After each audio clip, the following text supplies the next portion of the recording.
If you've been thinking about a business for months or years, if you've been struggling in motherhood on a day to day basis, if your days feel chaotic and rushed or unsupported, I want you to know that you were never meant to do any of it alone.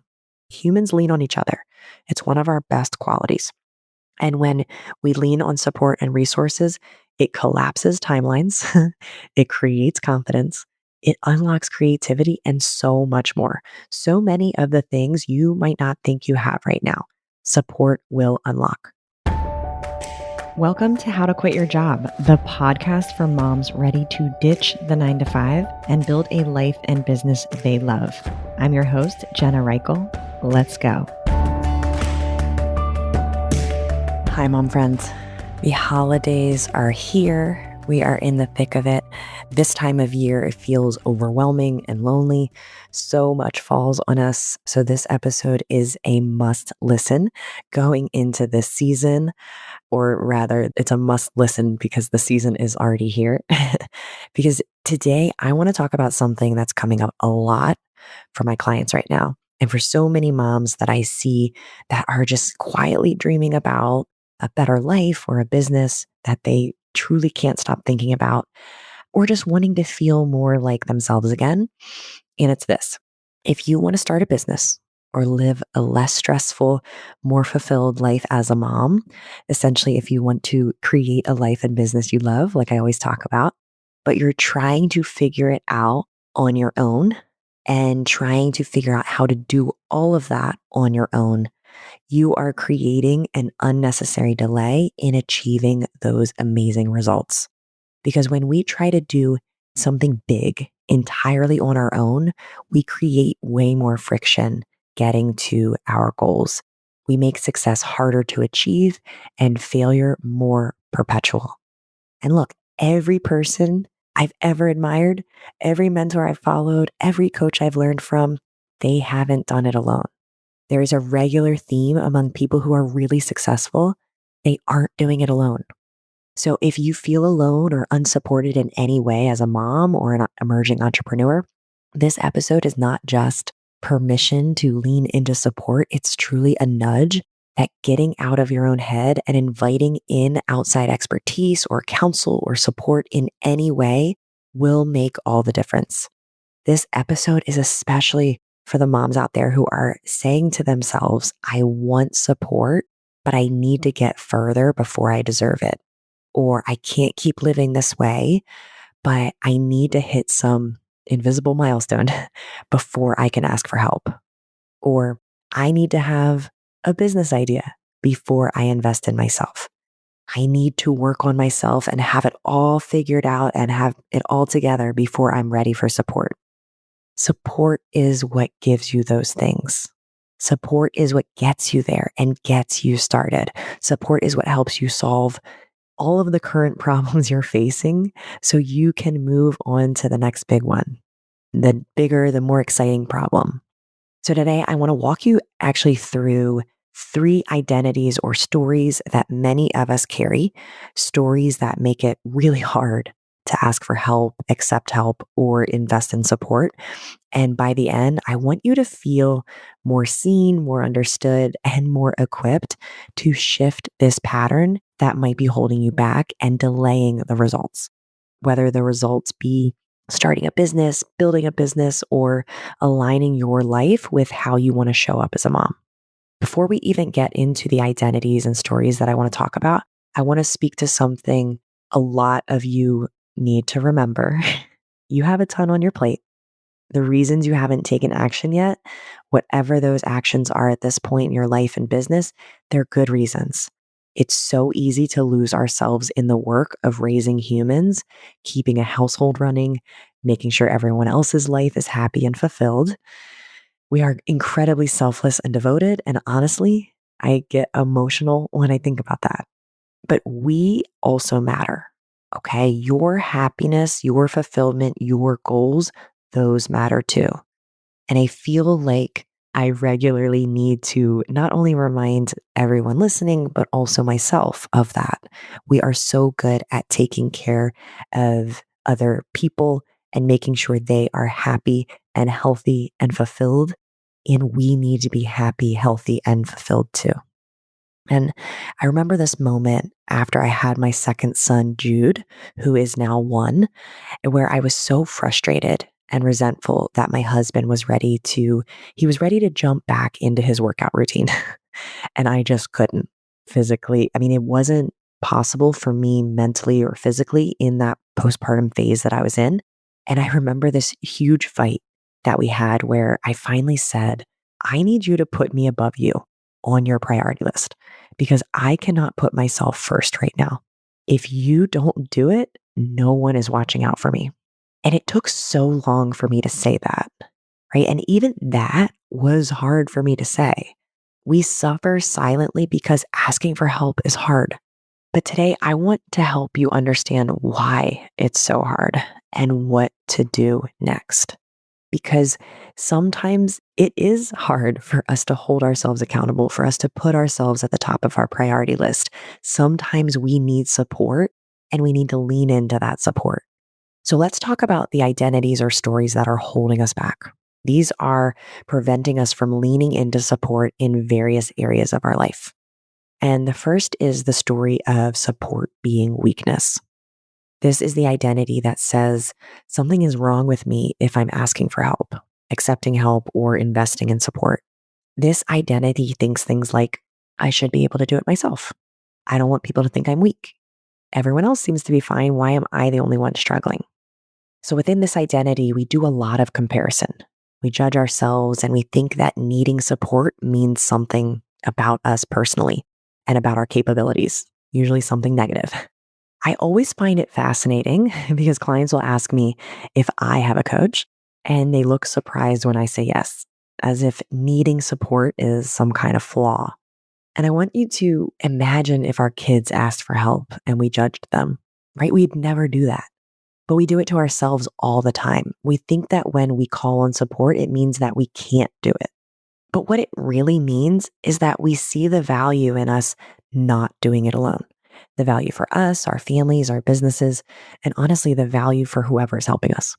Leaning into support does not make us weak. It makes us resourceful. When we were in corporate or in our traditional 9 to 5, we leaned on managers, mentors, trainings, and lots of other resources. And yet, when we step into motherhood or into entrepreneurship, we suddenly think that resources are a sign of weakness. No, no, no, no. I remember getting weekly one on ones with my manager and going through so many corporate trainings and meetings with mentors. And in that container, that sort of thing is celebrated. You're seen as someone who cares and who loves learning and growing. I want to encourage you that nothing changes when you step into motherhood or entrepreneurship. Leaning into support and resources is something to be celebrated, not ashamed of. The second story or identity is the story of being unsupported. And this is a bit of a victim mentality. And I don't mean that in a shaming way. This is just a default thought pattern many moms fall into. So it sounds like it always falls on me. No one ever helps. I have to solve this alone. And this comes up all the time with clients and myself, of course, too. And I want to offer that when we are so focused on being unsupported, we actually perpetuate less support. This is the way our brains often work. Okay. The thing that we are thinking about and focused on creates more of what we don't want. I want to walk you through an actual thought pattern from one of my clients because this was such a strong story and identity for her. And understanding this helped her to stop self sabotaging so that she could start creating results. And I know we can all relate to what came up in the coaching container for her. So there are 3 circumstances I want to talk about. The first was a situation that we've all been in. Preschool or daycare closes last minute. For this client, it was closed and it just snuck up on her. She forgot. And Sunday night, she realized that she didn't have childcare figured out. When she realized that, her default thought, the immediate thought that came to her mind was, I'm the only one who has to solve this problem. And it was said in a sort of victim mentality, like, why me? Why do I always have to be the one who solves this problem? And it produced this feeling and the story of being unsupported. And when she felt that unsupported, her actions were to withdraw, not loop in her husband, not reach out to anyone for help, and really go into a downward spiral where she just kept thinking, I always have to figure things out myself. And as you can imagine, when we looked at this thought pattern and the feelings and actions that followed, the result was no surprise, she was unsupported. But not because people weren't necessarily willing to help. She closed herself off from the possibility by not communicating, by shutting down, by believing she was unsupported before she even made an effort to bring people in and lean into support. Okay. She didn't communicate because she had already decided in her mind that she was unsupported. Her identity and story was that she's always unsupported. And this was what perpetuated in her actions. When we explored this together, it was so obvious to her because when she thought about it, she realized that if she had communicated with her husband, he probably would have been more than willing to help. The second way that this identity showed up for this person that I want to share because it paints such a perfect picture has to do with support at work. Okay, she works a full time job, plus she's building a business. Her workload doubled at work when one of her peers left. And finally, her boss sat her down and said, what can I do to support you? What can I take off your plate? And being overwhelmed at work was something that we had been working on because for her to be able to build a business and an exit plan, she really had to be able to create energy and time to do both. And so we had been working on this. And then her boss presents this question like, what can I take off your plate? And her default thought was, he can't actually help me. And because that felt true, she shut down the conversation. She still felt unsupported, even though support was literally being offered in real time to her. And when we coached through it, she realized she had blocked the very support she desperately needed. And once she saw it, she created an entire plan to offload projects and streamline her role. She was able to go back to her boss and surprise, he was actually able to help her. She got hours of time and energy back in her week, hours that were now going into her consulting business and creating her exit plan. And all of that started because she shifted out of the unsupported identity and leaned into support that was around her. Hi, mom friends. If you've been thinking about starting a business, but you're not sure where to begin, or you can't seem to get yourself moving, I want to personally invite you to a free live class I'm hosting on December 10th called Unstuck. This class will help you finally get the clarity you've been missing, clarity about what you want, why you've been holding back, and what to focus on first so you can actually start your business in a way that feels simple and doable. If 2026 is the year you want to actually build the business you keep daydreaming about, this is where it starts. Save your seat at mom.jenna.coach/unstuck.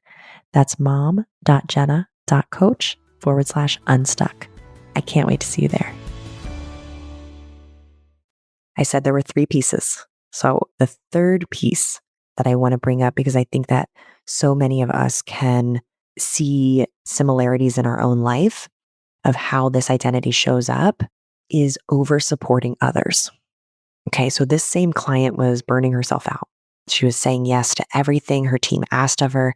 And she said to me, I've been unsupported, so I want to support others, which sounds kind, but it meant she was saying yes to everything, overextending herself and putting herself last. It's the same identity, right? This identity of being unsupported, and it has a different expression of how it holds us back. Because when we have this identity of being unsupported, which makes us want to support everybody else, we are limiting the support we receive, which would give us time, energy, and resources, and expanding the support we give, which limits our time and energy. And one more important note about feeling unsupported, which might be harder to hear, but really is life-changing, support is subjective. I've had clients with 0 family around and clients with tons of family and support around, and both feel similarly unsupported. Our thoughts and stories about support are what create our reality. So this identity is really tricky because I'm advocating for you to lean into support, But I want to warn you that even if you lean into support, you may find yourself still with the mental story that you are unsupported. And really, what I'm going to talk about in the actions that you can take will help you to reflect on that and resolve that. So, if the third identity or story that we have that holds us back from leaning into support is the one of our own importance or expertise. Okay. We think that if we lean into support, it'll actually make things harder on us. And when this one is true for us, we're saying things like, I have the best way of doing things. Other people won't do it right. It's faster if I just do it. This reminds me of a friend who said to me one time that she never lets her mom or husband help with washing bottles because no one does it right. Bless her. And if she has another child, I'm definitely gifting her the automatic bottle washer. That is amazing and life changing. Though, depending on how strong this identity is, even that might not get the job done. But this identity makes everything harder than it needs to be, right? It keeps us in the weeds. It makes it the default to deny help when it's offered, even when we desperately need it. And again, all of that slows us down. There's a part of us that thinks it will be the end of the world if things are done differently. And yes, maybe we are the best person to do things. We know exactly how bedtime routine goes. We know what door to drop the kids off at. We know how to sign the kids in and out. We make the dinners that prioritize vegetables, whatever it is for you, right? You may be the best person or have the best way of doing it. And crowding your life with a bunch of things you can't delegate will delay having the time and energy for the more important things that you want to create in your life, like that business or sitting down with a tea to read that book or hanging out with old friends that you haven't seen in years. Whatever you feel like is missing in your life, bogging yourself down with a bunch of tasks that could be delegated if we just accepted that it was okay for things to be done differently is life changing. There are lots of other stories that hold us back from leaning into support, but these three felt most common and most exciting to talk about today because I think they are incredibly life changing and will have you reflecting and thinking about your own thoughts and life and behaviors in a way that you may have never thought about them before, which may lead to leaning into support, which is the ultimate hope. So hopefully some of those identities or stories resonated with you because I know that there are times that I fit into all three of those buckets. And I can clearly see the ways that I'm delaying getting the results I want by doing that. We all do it in so many different areas of our life. And of course, you know me, I'm also going to share what you can do to break out of those stories and thought patterns that are delaying your success and making it harder for you to reach your goal. The first thing I want you to do is I really want you to think about and identify which identity shows up for you and where. In what scenarios does it feel like a sign of weakness if you ask for help? In what situations are you denying help that's actually there because you have a story that you're unsupported? And where do you see yourself taking on everything because you don't like the way other people do things? And this may sound simple, but this is a really hard question to answer. So please sit with it and be honest with yourself. On the surface, your brain might want to place outside blame for your lack of support. Okay, maybe it's a partner that isn't home or doesn't help. Maybe it's living away from family. Maybe it's being a single mom. And so we see ourselves as unsupported because we don't have a second parent involved. Whatever it is, if we try to identify one of the buckets I shared as part of the problem, which one would it be? The next thing I want you to do, like the next bit of reflection that I want to encourage is to ask yourself, do I like my reason for not getting support? If you're holding back from support, do you like your reason for not doing it? Do you like your reason for denying help? Do you like your reason for trying to figure it out alone? Are you okay with the sacrifices that come with denying help? Are you okay with your goals taking longer and maybe taking more energy, time and energy? Think about the things that you want to create and how amazing it would be to live into those goals. Is it okay to delay those? And trust me, the answer might be yes. It depends on the goals. It depends on the situation with help. It depends on who it is, the investment, all the things. but I want you to reflect on it and really get clear on if you like your reasons. Are they good reasons for continuing with your life as it is and delaying your results? The third thing I want you to do is to tap into your future self, the version of you who is already living the life you want, the version of you who has whatever she needs to create the results that you want to create. And I want you to ask yourself, how supported is she? Who's helping her? What does she delegate? Who does she learn from? How does she invest in herself? I want you to reflect on some of these questions. Really think about that version of you who is making more money or who has her own business or who feels calm and present with her kids. And I want you to think about what avenues of support she has in her life. I threw out a bunch of questions here, and you're probably driving, you're probably doing laundry, you're probably not sitting at your desk writing all these down. So if you want to grab the transcript and copy and paste these questions, go to jenna.coach/81 to get the transcript in the show notes. So now that you have tapped into the beautiful brain of the future you, the version of you who has all the results that she has ever wanted, this next piece is key. Okay, I want you to start tapping into that support now. Don't wait until you have the results. Don't wait until you get further along. Don't wait until you feel ready. Support is what makes you ready. Support in whatever ways you need it in your life are what will get you those results. The version of you that has that support and has those results and the goals and the life and business that she loves tapped into the support to get her there. It wasn't something that showed up after the results. So we want to tap into those results now and not put those off because we don't feel ready or we don't feel like we've achieved enough or we're waiting for some arbitrary milestone. If you've been thinking about a business for months or years, if you've been struggling in motherhood on a day-to-day basis, if your days feel chaotic and rushed or unsupported, I want you to know that you were never meant to do any of it alone. Humans lean on each other. It's one of our best qualities. And when we lean on support and resources, it collapses timelines, it creates confidence, it unlocks creativity, and so much more. So many of the things you might not think you have right now, support will unlock. Support helps you get started, it helps you keep going, it helps you to achieve this thing and the next thing and all the things. And this podcast can be a first tier of support. I know I've talked about that before.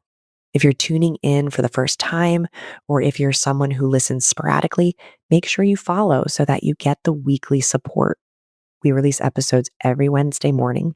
And so it is a ping on your phone that I know you carry all day, every day of support.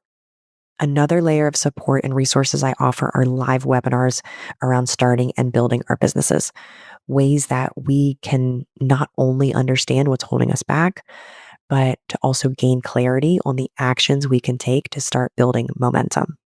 If you're catching this on the morning of its release, I have a live webinar today called Unstuck, How to Build the Business You Can't Stop Thinking About. So definitely join us. If you're catching this in time, that webinar will be incredible for folks who've spent a lot of time thinking about their business without making decisions to move forward. Moms always leave those events feeling energized and clear on how they are going to take action and move their business forward, even if they have no idea what kind of business they want to start. And if you're catching this after that live webinar, I encourage you to schedule a free 1-hour consultation. That one conversation can be completely transformational. It can be the support that you need to get started. It can be the catalyst. Even if it ends up that coaching isn't a good fit for your goals, you can use that container to energize yourself, to get answers. There's something energizing about showing up in a space and talking through your ideas and obstacles, talking about where you are, your biggest struggles, and then hearing exactly what you need to do to move forward. Just one conversation, truly just 1 hour, can change your entire trajectory. It happens regularly that moms leave that call and come up with creative and detailed plans and solutions that have them taking action. Those types of conversations aren't a regular occurrence in our life, and it's such a beautiful thing. Okay, the links for all these things are in the show notes, jenna.coach/82. If you want to schedule a free 1-hour consultation, go to mom.jenna.coach/strategy. That link will also be in the show notes. Until then, please advocate for yourself and find the ways that you can tap into support so you can reach your goals faster, so you can start living a life you love sooner. That's what it's all about. I'll see you next week. Thanks for listening to this week's episode of How to Quit Your Job, a mom's guide to creating a life and business you love. If you want to learn more about how I can help you stop making excuses and start making moves, head on over to www.jenna.coach. I'll see you next week.